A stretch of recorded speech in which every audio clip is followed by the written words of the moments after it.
Okay, TBH Labs နေကြိုဆိုပါရစေကျွန်တော်ထိုင်းကိုရောက်တော့တစ်ချက်စဉ်းစားမိတာရှိတယ်ပေါ့နော်ဒီမှာအင်တာနက်ဘေးတွေအရန်တက်တာတယ်ကိုယ့်ဘာသာကိုအိမ်မှာပဲ fiber အနေနဲ့ပဲသုံး broadband အနေနဲ့ပဲသုံးအပြင်မှာ mobile data အနေနဲ့ပဲသုံးအရန်တက်တာတယ်မြန်မာနိုင်ငံနဲ့ရှင်လိုက်ပေါ့နော်အဲ့ဒါနဲ့ကျွန်တော်စဉ်းစားမိတယ် Okay ထိုင်းတော်မှာ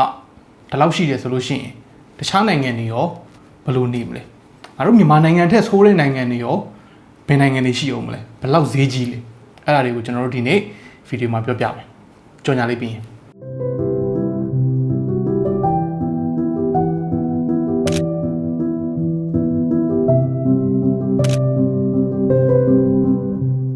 Oppo F21 Pro စတိုင်သစ်လွင်ဆက်ဖီပြီး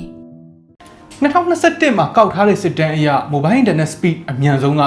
UAE တဲ့ဒါ average တွက်လိုက်မယ်ဆိုလို့ရှိရင်238 megabit per second ရှိတယ်ဒုတိယအမြန်ဆုံးကတော့ South Korea 202 megabit per second တတိယကတော့ Norway 189 megabit per second အခုပြောလိုက်တဲ့ speed တွေဒီအမြန်ဆုံး mobile internet speed တွေမဟုတ်ဘူး average တွေကိုပဲပြောသေးတာအနည်းဆုံးနိုင်ငံတွေကတော့ Afghanistan က 7.2 megabit per second Palestine က 7.7 Venezuela က 7.68 megabit per second နဲ့အသီးသီးပို့ဆွဲထားတယ်ပေါ့နော်မြင်သာအောင်ပြောရင်မြန်မာနိုင်ငံရဲ့ average mobile internet speed က28 megabit per second ရှိပါတယ်အဆင့်အနေနဲ့ပြောရမယ်ဆိုလို့ရှိရင်89ဆိုမဆိုးလို့ပြောလို့ရမယ်မြန်မာနိုင်ငံရဲ့ mobile internet speed ကမဆိုးဘူး mobile internet speed မဟုတ်ဘဲနဲ့ broadband internet မှာ average အမြန်ဆုံးကတော့ Monaco ဆိုတဲ့နိုင်ငံ261 megabit per second ဒုတိယကျွန်တော်တို့မကြော်တက်လိုက်ရတဲ့စင်ကာပူပေါ့နော်255 megabit per second တတိယကဟောင်ကောင်254 megabit per second ထူးခြားချက်တစ်ခုကထိုင်လန်ကနံပါတ်9မှာ225 megabit per second ထိုင်းမှာကဒီ fiber တွေပေါ့နော် home broadband တွေကအရန်ကိုကောင်းတယ်အရန်ကိုမြန်တယ်ကျွန်တော်အခုသုံးနေတဲ့ service ဆိုလို့ရှိရင်500 megabit per second download ရတယ်200 megabit per second upload ရတယ်အဲ့ဒါကိုတစ်လမှမြန်မာငွေ2000ဝန်းကျင်အဲ့လိုပဲပေးရတယ်ဆိုတော့ကျွန်တော်ခုနကပြောလိုက်တဲ့ speed တွေဒီတနိုင်ငံလုံးမှာသုံးနေတဲ့ average ကိုတွက်တာနှေးတဲ့နေရာတွေလည်းပါတယ်မြန်တဲ့နေရာတွေလည်းပါတယ်တချို့နိုင်ငံတွေမှာ multi gigabit လို့ခေါ်တဲ့ AT&T တို့လိုမျိုးပေါ့နော် ISP တွေကနေပြီးတော့ဝယ်လို့ရတဲ့အမြန်ဆုံး speed ဒီ9000 megabit per second ပြောမယ်ဆို5 gigabit per second အထိရောက်နေကြပါပြီအနည်းဆုံးဘက်ကိုတွားကြည့်လိုက်မယ်ဆိုလို့ရှိရင် Cuba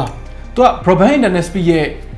average ဒီ4 megabit per second ကျွန်တော်တို့ ADSL ခေတ်တုန်းကလောက်ပဲရှိတယ်ဒုတိယအနည်းဆုံးက 4.1 megabit per second နဲ့ Turkmenistan တတိယအနည်းဆုံးက Yemen 7.5 megabit per second ဆိုတော့အနည်းဆုံးနိုင်ငံနဲ့ဒုတိယအနည်းဆုံးနိုင်ငံတွေကနှစ်ဆနီးပါးလောက်กว่าတယ်မြန်မာနိုင်ငံကအောက်ဆုံးကနေကြည့်လို့ရှိရင်နံပါတ်39မြောက်မှာ20 megabit per second နဲ့ရှိတယ်တခုသတိထားမိလား mobile internet speed ဒီကျွန်တော်တို့ fiber internet speed တွေထက် average တက်ပိုမြန်နေတယ်အပြင်မှာလည်းအဲ့လိုပဲဗျဟုတ်တယ်သူတို့ data မစိုးမှန်တယ်လို့ပြောရမှာဆိုတော့အမြန်ဆုံး internet speed တွေနဲ့ဆိုရင်ကျွန်တော်တို့ဘာတွေလုပ်လို့ရမလဲဆိုတာကိုစိတ်ကူးယဉ်ကြည့်အောင်ခုနကလိုမျိုး5 gigabit per second 9000 megabit per second speed ကြီးတာရှိတယ်ဆိုလို့ရှိရင်1 gig file တစ်ခု download ဖို့ 1.6 second ပဲကြာမယ်1 gigabit ဆိုတာက 10db စကားတကားအနေထားဗျာဆိုတော့ထားလိုက်အောင်ဒီ9000 megabit per second ဆိုတာကြီးကစိတ်ကူးယဉ်ဆန်လွန်းနေပေါ့နော်အမြန်ဆုံးနိုင်ငံက average speed နဲ့တွက်မယ်ဆိုရင်ရောဘယ်လောက်ကြာမလဲတွက်ကြည့်လိုက်ရင် second 30ပဲကြာတယ်အဲ့နိုင်ငံကလူအများစုကတနာရီခွဲစာ 10db ဝန်းကျင်ရှိတဲ့စကားတကားကို download ဖို့အတွက် second 30ပဲအချိန်ပေးရမယ်ဒါ theoretically ပြောတာပေါ့နော်ဒီနေရာမှာကျွန်တော်ဘာသတိထားမိလဲဆိုတော့အဲ့လို900 megabit per second လောက်ရှိတဲ့ internet ကိုရလိုက်တဲ့အချိန်မှာတချို့ server တွေကကိုယ် download speed အဲ့လောက်ချမပေးနိုင်ဘူးဥပမာအဖြစ် Google Drive လိုမျိုးservice မျိုးကတော့ download speed အပြည့်ကိုသူတို့လုပ်ပေးနိုင်တယ်ပေါ့နော်တချို့သော file sharing website တွေတို့ torrent တွေတို့အဲ့လိုမျိုးဆိုလို့ရှိရင်ကတော့အဲ့ဒီ900 megabit per second ဆိုတဲ့အပြည့်ကိုကျွန်တော်ဘယ်တော့မှမခံစားခဲ့ရဘူးအဲ့လိုမျိုးတွေအတွက်ကိုပတ်စံတက်တက်ထပ်ပေးရတာမျိုးspeed ကိုအများဆုံးလိုချင်လို့ရှိရင်ပတ်စံထပ်ပေးရတာမျိုးရှိလာနိုင်တယ်ပေါ့နော်ဒါကြဘယ်လိုခေါ်မလဲရှိဒုက္ခပေါ့ဆိုတော့အနည်းဆုံး internet ရှိတဲ့နိုင်ငံကသူတွေဆိုလို့ရှိရင်အဲ့ဒီ1 gig file ကို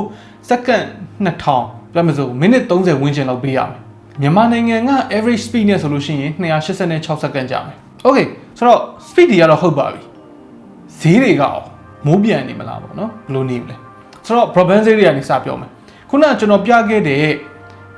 AT&T ရဲ့9000 megabit per second 5 gigabit per second ကတစ်လောက်ကိုဒေါ်လာ180မြန်မာငွေနဲ့တွက်လိုက်လို့ရှိရင်3သိန်းကျော်ကျော်3သိန်းခွဲလောက်ပေါ့နော် average speed ကိုတွက်လိုက်မယ်ဆိုလို့ရှိရင်လောလောဆယ်တွေ့ရတဲ့လောက် fixed broadband internet ကိုဈေးသက်သာဆုံးနိုင်ငံကယူကရိန်းပြတစ်လောက်ကို average 6.4 USD ပဲကျတယ်ဆိုတော့ယူကရိန်းမှာ ISP တွေကပြိုင်ဆိုင်မှုအရန်ပြင်းထန်တယ်ပေါ့နော် ISP အများကြီးရှိတယ်ရာနဲ့ထောင်နဲ့ချီပြီးတော့ရှိတယ်ဆိုတော့သူတို့ကအဲ့လိုဈေးသက်သာဆုံးဆိုပြီးတော့ like fine နဲ့သူတို့အဲ့လောက်ထိကိုသက်သာယူကရိန်းကတော်တော်လေး internet ပေါ်မှာဒီ free speech တွေပါတယ်အတွက်ကိုတော်တော်လေး index ကောင်းတယ်တော်တော်လေး freedom ရတယ်ပေါ့နော်စဉ်းစားကြည့်ဗျာ unlimited သုံးလို့ရတဲ့ internet တစ်လောက်ကို12000ပြီးတော့စိတ်ဝင်စားစရာကောင်းတာ Syria နော်သူတို့ဆိုစစ်တွေဖြစ်နေတာမှမနေဘူးသူတို့ကဒုတိယသက်သာဆုံး $6.69 ဒေါ်လာတတိယကတော့ Russia $7.5 ဒါသူတို့နိုင်ငံသားတွေအတွက် internet ဖို့အတွက် average ကုန်ကြတဲ့ငွေပေါ့နော် speed ကိုထည့်မတွက်ထားဘူးမြန်မာနိုင်ငံကအဆင့်46မှာတစ်လောက်ကို$29.33 ဒေါ်လာကျတယ်တဲ့ဒါမှမဟုတ်9000ဝန်းကျင်ပေါ့ဒါ fiber internet တက်ထားတဲ့သူတွေဆိုဟုတ်ရှင်ဟုတ်မယ်ဒီ fiber မတက်ထားဘဲနဲ့ data ကလည်းအသုံးကျန်းတယ် mobile internet နဲ့လည်းသုံးနေဆိုရင်9000မကကြမှာဆိုတော့1 megabit per second အတွက်အသက်သာဆုံးပိုရှင်းအောင်ပြောရရင်ပေးရတဲ့ငွေနဲ့ပြန်ရတဲ့ megabit per second နဲ့အတန်ဆုံးပေါ့နော်price to performance အကောင်းဆုံးက Romania 1 megabit per second အတွက် 0.02 US ပဲကျတယ်ဆိုတော့100 megabit per second line ယူမယ်ဆိုလို့ရှိရင်တစ်လောက်ကို$2ဟူး4000မပြည့်ဘူး100 megabit per second အတွက်မြန်မာနိုင်ငံကဒီနေရာမှာတော့တော်တော်လေးကိုအောက်သွားပြီအဆင့်104မှာရှိတယ်1 megabit per second အတွက်ကို$1.5 10 megabit per second line ယူထားလို့ရှိရင်15ချက်ဝန်းကျင်ကျမယ်ဆို broadband အတွက်ဈေးအကြီးဆုံးနိုင်ငံကတော့ Eritrea ဆိုလားမသိဘူးကြားတော့မကြားဘူး average package အတွက်တစ်လောက်ကို$2666ကျတယ် average speed per cost နဲ့ဆိုလို့ရှိရင်လည်းဈေးအကြီးဆုံးနိုင်ငံပဲ1 megabit per second အတွက်ကို$1500နဲ့90 330ဝန်းကျင်ပေါ့နော်ဆိုတော့တစ်လစာ internet ကတစ်နှစ်စာလောက်အားကလောက်ဖြစ်နေတယ်အဲ့နိုင်ငံရဲ့သူတို့ဈေးကြီးရခြင်းအကြောင်းရင်းကတော့အကျိုးနိုင်ငံဖြစ်နေလို့တဲ့ဆိုတော့ကျိုးပညာတွေ့ရတာပါညာခက်တယ်ပေါ့ဗျာ mobile data အတွက်ဈေးအကြီးဆုံးနိုင်ငံက Equatorial Guinea 1 GB ကို$50လောက်ကျတယ်ဒုတိယက Falkland Island 1 USD ကို$44လောက်ကျတယ်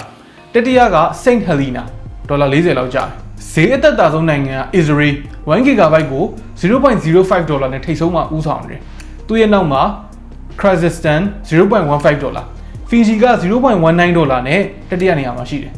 Israel ဈေးကတော့တော်တော်လေးကျန်းတယ်ဆိုတော့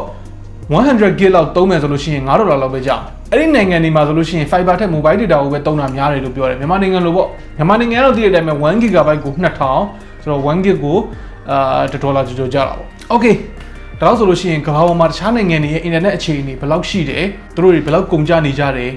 အဲ့ဒါတွေသိသွားလိမ့်ပြီလို့ထင်တယ်မြန်မာနိုင်ငံရဲ့အနေအထားကတော့ average cost မှာအလဲလက်အနေအထားဘယ်လောက်ရှိတယ် average speed မှာကျတော့တခြားနိုင်ငံတွေထက်နည်းနည်းအောက်ပိုရောက်တယ်လို့ပြောရမယ် mobile speed တော့မပေါ့ဘူးနော် mobile speed ကတော့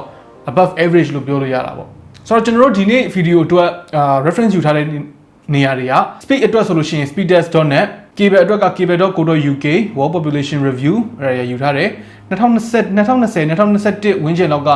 up to date အဖြစ်နိုင်ဆုံး data တွေကိုတော့အကောင်းဆုံးကျွန်တော်တို့ရှာထားတယ်လက်ရှိအခြေအနေနဲ့နည်းနည်းလွဲနေတာလေးတွေတော့ရှိကောင်းရှိနိုင်ပါတယ် Okay ဆိုတော့ခင်ဗျားတို့ရောဘယ်လိုမြင်လဲခင်ဗျားတို့ရဲ့အမြင်လေးတွေထင်မြင်ယူဆချက်လေးတွေကိုလည်းအောက်က comment ထဲမှာဝင်ရောက်ဆွေးနွေးညှိခုံသွားလို့ရပါတယ် Okay နောက်နေ့မှတွေ့တော့